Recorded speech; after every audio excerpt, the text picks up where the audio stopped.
can we talk a bit about foreign policy? Foreign policy is also one of those contentious topics that has affected the American voter, specifically, the Arab American community. How have both tackled, the Arab American community? How can they sort of attract them? Because I know a lot of Arab Americans are thinking of, voting either third party or not voting at all. How has Harris sort of tried to, bring them back into the fold?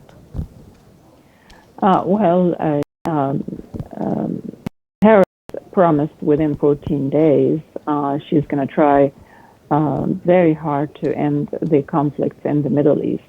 We can see that Netanyahu is dragging his feet, hoping that Trump would win.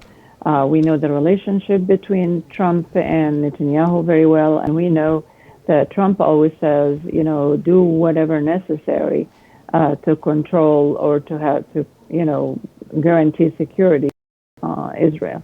And also, on the other hand, I'm talking security and economy. If Trump will go through with the tariffs that he's going to impose, it will cost the whole world, not only the United States, $7 trillion, and that will impact the international economy as well.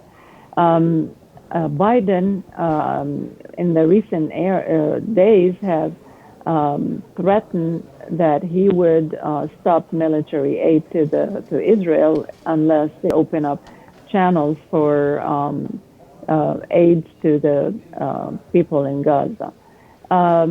It's just we do remember that when Trump was in office, he closed the PLO office here in D.C.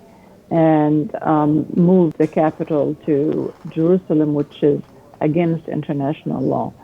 So this is all should be a reminder that we should not.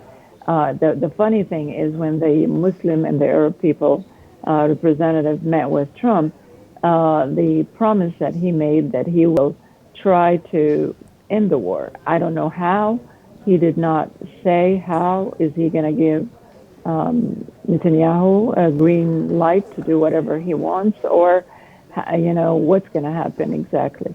He just promised him also a position in his cabinet for some of the Muslims and the Arab Americans.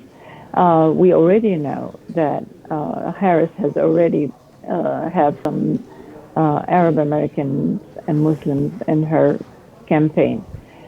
So it's still neck to neck. Still, we don't know where the opinion will sway. But we're hoping that all the Americans will be united. At least they're exercising their rights to vote, and that's the most important element.